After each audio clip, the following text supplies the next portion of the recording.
Welcome back everyone to McNeil's Garage. Today we will be working once again on the 1994 Impala SS. I'm kind of getting tired of this car, but we'll show you what's coming up here in a second.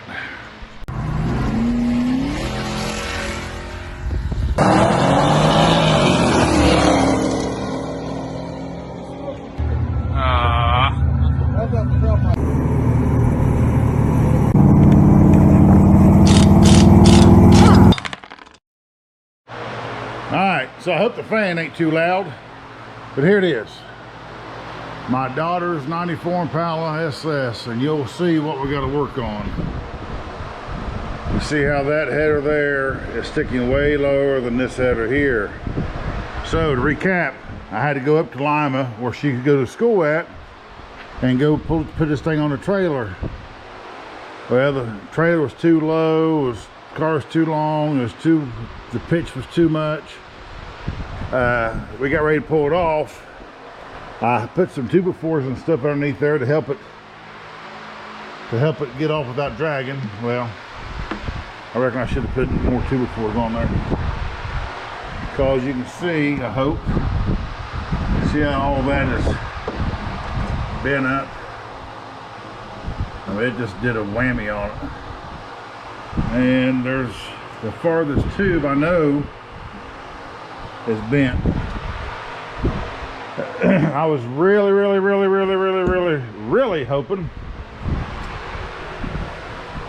that I could just heat this thing up while it's still on the car and try to massage it back up there. But after seeing how bad it is right there, I mean, they can disconnect. You can take the collectors off right here, but you talking about a pain in the butt to get back on and to take off. So yeah, I think this right here is, I think this one here is a little bit bent, and this one here is a little bit bent. And I mean, it just, I don't know. I'm gonna try to take it off. I'm gonna try to see if I can bend this back up where it belongs. But I'm afraid once you take it off, I don't think I ever get it back on there. But we'll see. So I got to undo this clamp, and of course unhook it from the stinking motor. Doggone it. And you see that, I gotta figure out where that's coming from. And I really don't know what it is. I thought it was transmission fluid, but it don't smell like transmission fluid. Almost looks like oil, but it's got a little reddish tint to it, but it don't smell like transmission fluid, so I don't know. Let me figure out this exhaust and we'll worry about that stinking leak. So, all right, let me get everything set up, get it back on the ground. Yeah, I might as well just start taking the clamp off, taking that clamp off there, see how bad that is, because I kind of dinged it up a little bit getting off the trailer. So we'll be back here in a second. All right, so this is what we did. I don't know if I explained it to you or not, but we put the B-band, maybe V-band, I don't know what kind of bands are called, but last time we just had this welded straight to the exhaust pipe, and I know we need to figure out different dimensions there because that's what's killing us. But I put that on there, that way if we ever need to unhook it, pull the motor out, we just do that instead of cutting it, and we get ready to put it back on, we just put it back on. So I'm going to see if I can get this thing undone. Ooh, yeah. So I reckon I need to. Yeah. Let me get a zip tie. All right. As soon as I take this clamp off, this whole exhaust going to fall. So get your handy dandy zip ties. I know a lot of people don't like using the white ones.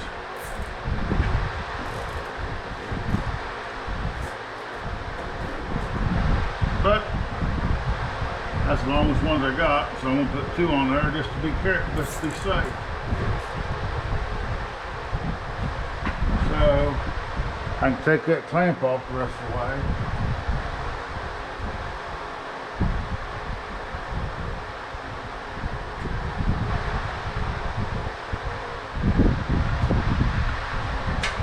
So let's see, get this.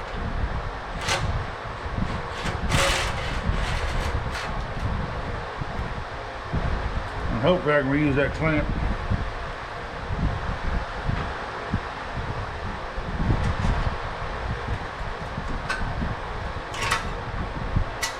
Alright, there that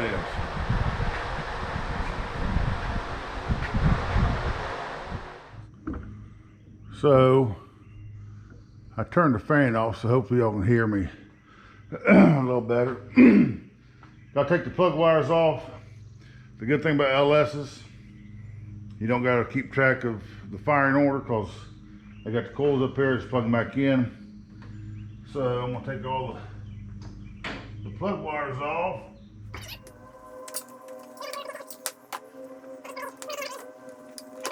Then you gotta take the spark plugs out. So I'm gonna get the rest of these spark plugs out and we'll be back. Got all the plugs out. 3/8 socket. I like this swivel head. My buddy Jason Brumfield talked me into getting it. Never had one before, but now it's the only wrench I want to use. 1, 2, 3, 4, 5, 6. 6 bolts holding the header on. Rip those out of there. I probably have to raise the car back up because I'm hoping it's going to fall out the bottom. I'm hoping.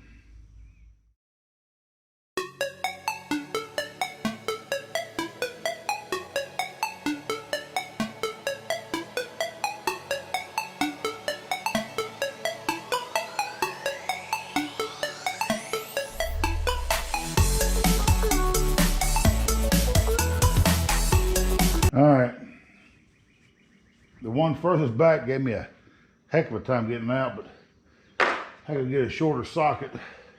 Got them all out, and of course, there's always one you drop. I threw it in my magnetic Craftsman pan. You don't throw them in there, I don't reckon. You gotta lay them in there. I'm hoping to hit the ground. So, I'm gonna try to pry it open, pry it out. There you go. So I'm hoping we just pick it up, raise the car back up, and should just be able to pull right out of there. All right, let's see how bad it's going to be getting out of there. Should just fall right out. I'm hoping. Oh yeah, look at that. Got the gasket still on there. As you can tell, I use RTV, red RTV. Now the gasket's still up there on the block, but I use red RTV. Just a little insurance. Now we got a better look at it. See how this is all dented up. And this one here is dented up. This one here is a little bit. You can see how that nut there is smashed. So I really don't know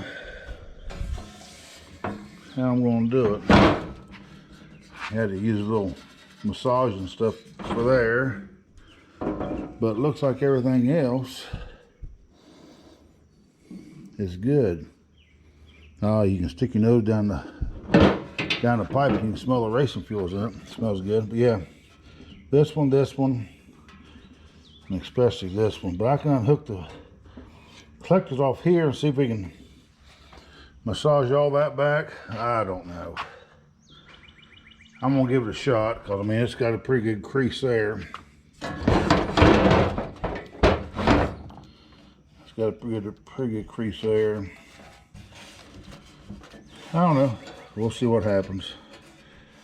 Let me see if I can figure it out. All right, as you can tell, it's a different day because I got a different shirt on.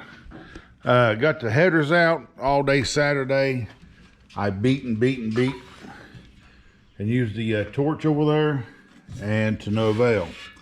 So I had to call my little buddy, hi guys, Courtney Booth. Go check his YouTube channel out, Napalm S10. He's got a S10 he drag races, and he just got one back on the road pretty fast. He said the other day it's faster than his old one, so go over and check Napalm S10 out, and I'll put the link down in the description. But the plan is, we're gonna come up in here pie shape. Go over and try it out, see where we need it, and then tack it up, and hopefully all will be well. So I'm gonna sit y'all up here and probably do a little warp speed, and we'll see how it goes.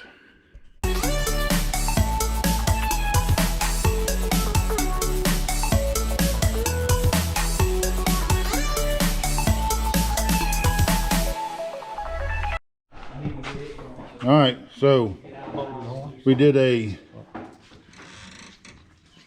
slash pie cut, gash cut. We got it cut, gap, and on the back side we got a little bit to move with. So we're going to come back up here and stick them back up on the motor, and hopefully I'll put my jack underneath here and jack them up to get where we need to go, and come back out here and weld them up. So we're going to stick them on there and see what they look like. All right, so we got them on there, and we didn't get all of them where we needed it, but we got them pretty close. Now I got Courtney in here welding them all up.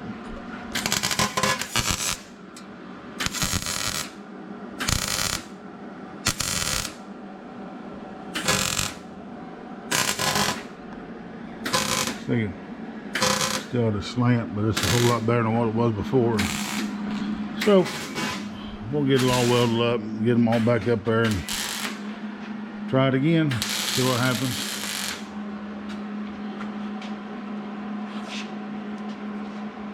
It's got to be better than what it was before. Say hi, Billy. Say hi, Rich. All right, we got the audience in the garage again. Billy had to bring over a Sawzall for me, so he brought that over for me to use, but I can't find my batteries for it. So he had one. I think it's mine anyway, but I'll see if I can get it out of here before he leaves. All right, I'll show you all what it looks like once we take them off. All right, so here we go. We got the headers welded back. They're going to fix the problem, but they're still going to be a little bit low. We're fixing to shove them up in there, and then we can go up top and hook everything up, and hopefully start it up here in a little bit. So we'll be right back here in a blink of an eye.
All right, so we got the headers bolted back in. Now we got to go back underneath and hook the tailpipe up.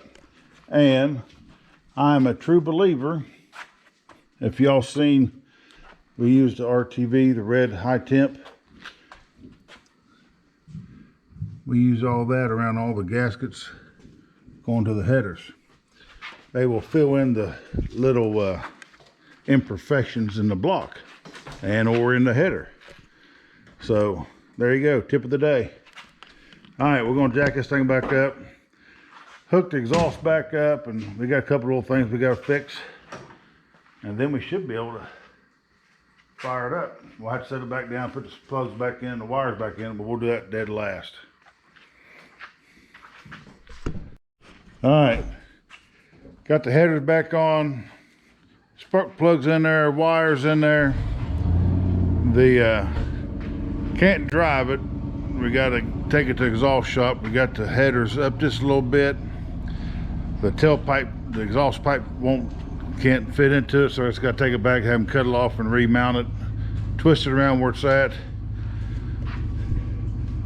But there it is.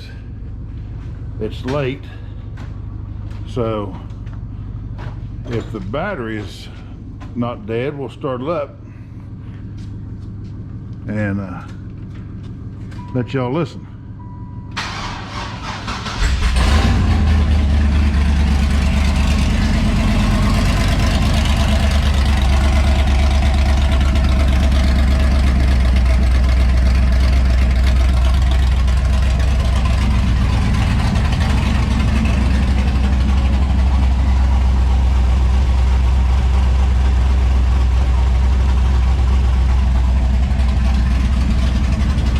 Sounds good to me.